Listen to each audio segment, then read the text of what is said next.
Adrien Bertin, 40 ans, quelques années de moteur réduit, 29 ans de moteur réduit maintenant.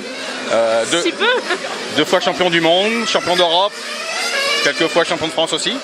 Donc, un beau palmarès à ton actif. Voilà, accessoirement aujourd'hui maintenant mon activité principale est de m'occuper de HB Racing et de Team Orion pour tout ce qui est du département des moteurs. Donc. Quelle est la durée de vie d'un moteur en 8e thermique? La durée de vie est très très bonne. Globalement, notamment en termes des schmutz pistons, nous, de mes clients, ils font largement 20-25 litres sans trop de difficultés. Par contre, contrairement notamment en tout terrain, tout ce qui est équipement mobile demande un peu plus d'attention. Donc dans la vie du moteur, il faut changer quand même au moins une fois les roulements et la bielle. Parce que le moteur prend beaucoup plus de régime. Hein. C'est à peu près 10 000 tours de plus par rapport à un moteur tout terrain. Donc la bielle est... Juste entretien classique. Avec le passage de boîte donne beaucoup de stress. Donc en contrepartie, on n'a pas de poussière. Donc si le moteur est bien carburé et bien entretenu, il peut durer très longtemps. Est-ce que tu peux nous présenter l'embrayage que tu utilises? Alors ça c'est l'embrayage voilà, qui est de ma conception de marque CRF. La grosse particularité c'est qu'on a beaucoup travaillé sur le poids. Vous pouvez voir derrière que en fonction du poids du volant moteur, on joue aussi sur la coupe de puissance et de vitesse. On a 3 maslottes qui pivotent autour de leur axe.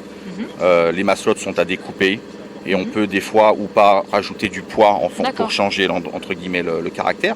Les maslottes sont sur l'axe et avec une rotation viennent pousser un plateau qui a un angle et la poussée de l'angle, le plateau est mis donc sur la maslotte principale de poussée. Elle est retenue avec donc une coupelle et un ressort donc, qui est monté sur l'écrou et qui vient faire pression. Donc quand la maslotte est poussée, elle est précontrainte par le ressort et c'est ce réglage-là qui définit le point d'engagement de l'embrayage. C'est un élément qui est absolument... Ça colle tôt ou tard. Exactement, mais c'est fondamental pour gérer l'accélération du moteur et de tout l'ensemble. Donc ensuite, par rapport aux cloches habituelles, ça c'est une cloche en aluminium qui est avec un traitement de surface spécifique, ultra légère, et qui permet de trouver le bon compromis entre l'accélération, il faut que ça embraye, mais que ça colle pas trop, parce que bon les moteurs de temps sont des moteurs qui ont peu de couple, donc vraiment la combinaison d'embrayage est vraiment importante.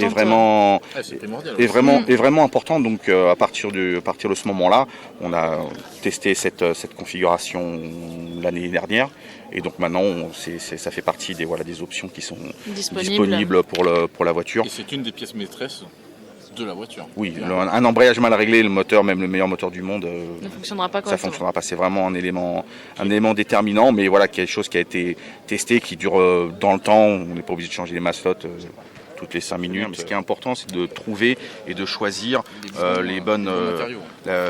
On voit une maslotte qui est de couleur jaune.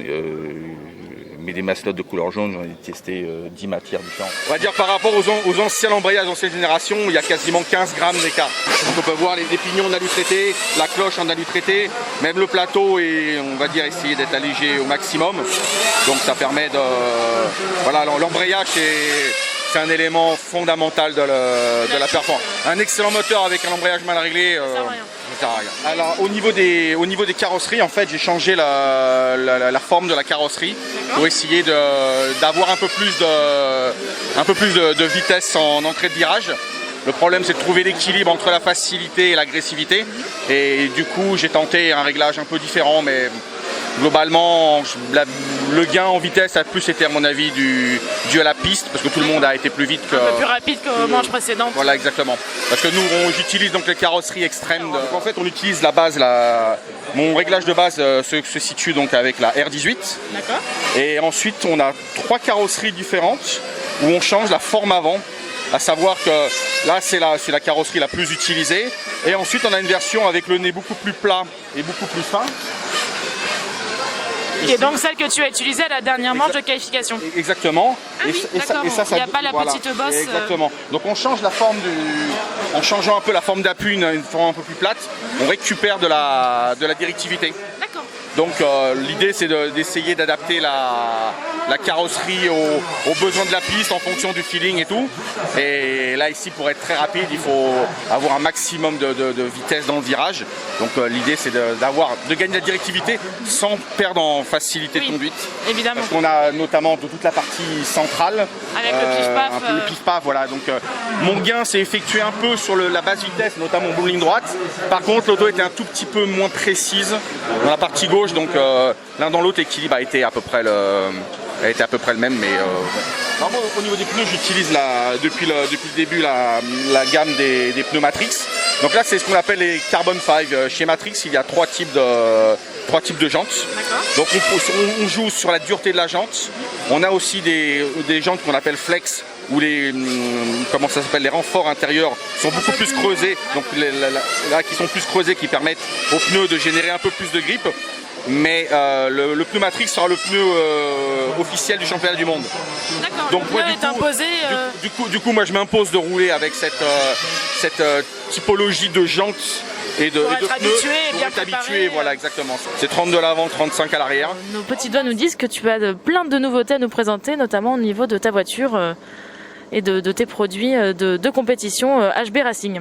Oui, on a pu travailler cette année sur une nouvelle évolution de la voiture.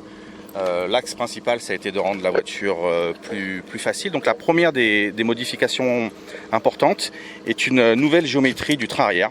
À savoir qu'on a donc resserré l'anthrax des triangles pour avoir un bras de suspension plus long qui autorise une meilleure prise de roulis de la voiture, et on a pu améliorer vraiment nettement le grip de la voiture en virage. Donc ça a permis de faciliter pas mal la conduite. C'est aussi équipé de nouvelles pièces d'attache d'amortisseurs. Donc toute la géométrie du train arrière a été revue, justement pour augmenter le grip. Le deuxième axe de développement a été, donc on a fait une nouvelle platine radio ici, qui en fait maintenant fait 4 mm d'épaisseur.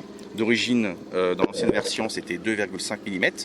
Et histoire pour rigidifier toute la partie du train avant, parce que de nature, la R8 est une voiture très directive, et notamment qu'avec l'utilisation d'additifs et le grip, on a eu pas mal de demandes pour avoir l'auto un peu plus douce. Donc en augmentant l'épaisseur de la platine radio, l'entrée en virage est beaucoup plus progressive. Ce qui a rendu une voiture beaucoup plus facile. Voilà, beaucoup plus facile. L'utilisation d'un nouvel ensemble au niveau boîte embrayage, à savoir qui est donc maintenant complètement nouveau.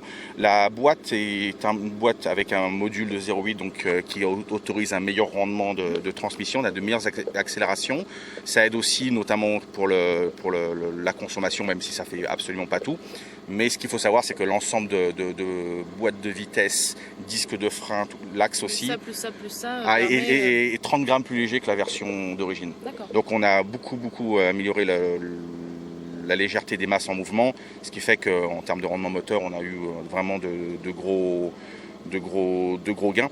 Donc c'est une voiture qui est en constante évolution. Depuis qu'on a repris le HB Racing l'année dernière, justement, l'axe de développement a un peu changé, et donc c'est moi qui ai repris la charge la partie 8e et le développement. Et donc du coup, on a toutes ces nouveautés qui ont été introduites en début d'année et qui ont vraiment porté de gros bénéfices en termes de performance. Donc, dans la compétition, le travail ne s'arrête jamais.